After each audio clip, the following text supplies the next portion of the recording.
ಕರ್ನಾಟಕ ರಾಜ್ಯ ಗಂಧದ ಬೀಡು ಅಂತ ಹೇಳ್ತಾರೆ. ಅದೇ ರೀತಿ ಮಹಾಲಕ್ಷ್ಮಿ ಲೇಔಟು ದೇವಾಲಯಗಳ ಬೀಡು ಅಂತ ಹೇಳಿದ್ರೆ ತಪ್ಪಾಗಲಾರದು.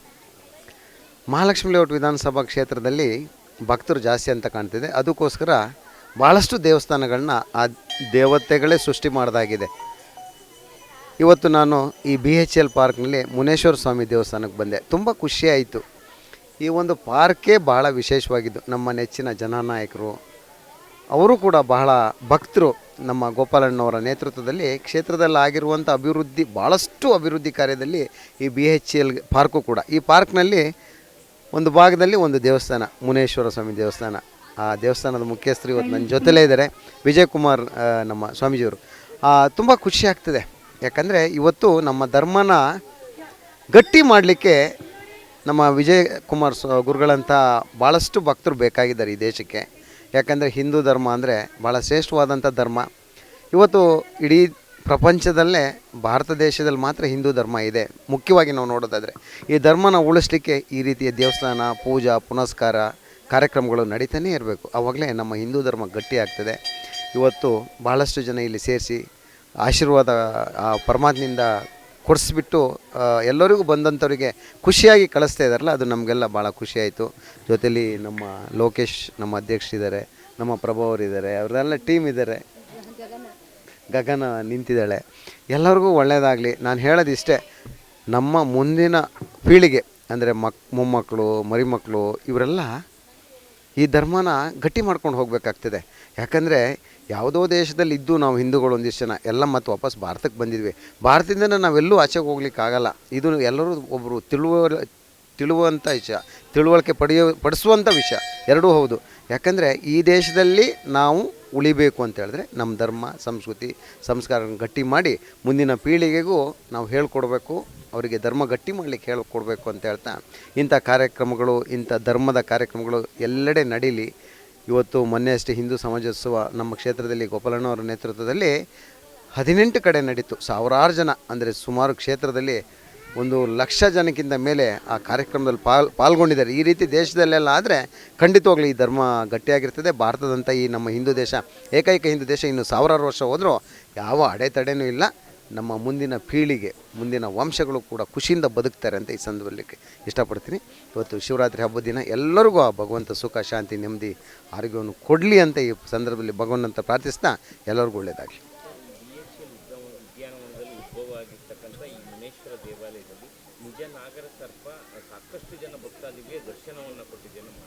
ಹೌದು ನೋಡಿ, ನಮ್ಮಲ್ಲಿ ಪ್ರತಿಯೊಂದು ದೇವರಿಗೂ ಒಂದೊಂದು ವಾಹನಗಳಿರ್ತವೆ.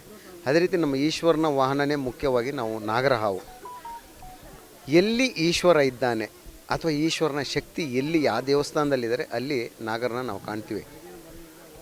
ಅದರಲ್ಲೂ ಮುಖ್ಯವಾಗಿ ಅಲ್ಲಿ ನಡೆಯುವಂಥ ಪ್ರಾಮಾಣಿಕವಾದಂಥ ಶ್ರದ್ಧೆಯಿಂದ ನಡೆಯುವಂಥ ಭಕ್ತಿಯಿಂದ ನಡೆಯುವಂಥ ಪೂಜೆಗಳು ಎಲ್ಲಿ ನಡೀತವೆ ಈಶ್ವರನಿಗೆ, ಅಲ್ಲಿ ಆ ಒಂದು ನಾಗರಹಾವನ್ನು ನಾವು ಪ್ರತ್ಯಕ್ಷವಾಗಿ ನೋಡ್ಬೋದು ಅಂತ.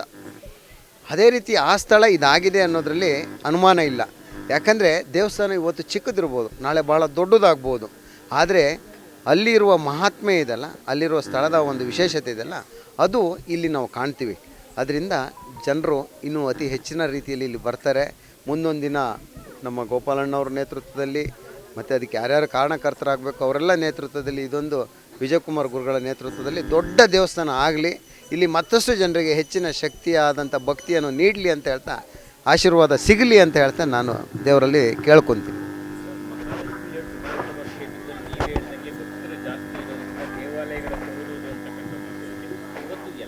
ದೇವಾಲಯಗಳಲ್ಲೂ ಕೂಡ ಶಿವನ ಒಂದು ಮಹಾಶಿವರಾತ್ರಿ ಪ್ರಯುಕ್ತವಾಗಿ ಎಲ್ಲ ವಿಶೇಷ ಪೂಜೆಗಳಂತ ನೆರವೇರಿಸ್ತಾ ಇದ್ದಾರೆ. ಈ ಬಗ್ಗೆ ನಾವು ಎಷ್ಟು ದೇವಾಲಯ ವಿಸಿಟ್ ಮಾಡಿದ್ವಿ, ಎಲ್ಲೆಲ್ಲಿ.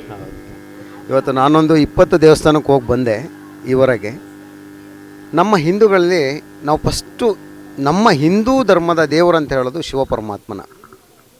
ಯಾಕಂದರೆ ಒಂದೊಂದು ಧರ್ಮದಲ್ಲಿ ಒಬ್ಬೊಬ್ಬರನ್ನ ನಂಬ್ತಾರೆ. ಮುಸ್ಲಿಂ ಧರ್ಮಕ್ಕೆ ಹೋದರೆ ಅಲ್ಲನನ್ನು ಆರಾಧಿಸ್ತಾರೆ, ಕ್ರಿಶ್ಚಿಯನ್ ಧರ್ಮಕ್ಕೆ ಹೋದರೆ ಯೇಸುವನ್ನು ಆರಾಧಿಸ್ತಾರೆ. ಅದೇ ರೀತಿ ನಮ್ಮ ಹಿಂದೂಗಳ ಧರ್ಮಕ್ಕೆ ಬಂದರೆ ಶಿವನನ್ನು ಆರಾಧಿಸ್ತೀವಿ. ಯಾಕಂದರೆ ಶಿವನೇ ಈ ಬ್ರಹ್ಮಾಂಡದ ದೊಡ್ಡ ದೇವರು ಅನ್ನೋದು ನಮಗೆ ಶಿವ. ಇವತ್ತು ಆ ಶಿವ ಪರಮಾತ್ಮನ ಒಂದು ದೊಡ್ಡ ಪೂಜೆ ಇವತ್ತು. ರಾತ್ರಿ ಎಲ್ಲ ಬೆಳಗೋರಿಗೂ ಆ ಶಿವನನ್ನು ಜ್ಞಾಪಿಸ್ತಾ, ಶಿವನನ್ನು ಪಠಿಸ್ತಾ, ಶಿವನನ್ನು ಸ್ಮರಿಸ್ತಾ ಜನ ಈ ಒಂದು ವರ್ಷದಲ್ಲಿ ಶಿವರಾತ್ರಿಯನ್ನು ಕಳೀತಾರೆ. ಈ ಸಂದರ್ಭದಲ್ಲಾದರೂ ಅವರ ಮನಸ್ಸು ನೆಮ್ಮದಿ ಇರ್ತದೆ. ವರ್ಷದಲ್ಲಿ ಒಂದು ದಿನ 24 ಗಂಟೆನೂ ನೆಮ್ಮದಿ ಇರುವಂಥ ದಿನ ಯಾವುದು ಅಂದರೆ ಅದು ಮಹಾಶಿವರಾತ್ರಿ ದಿನ.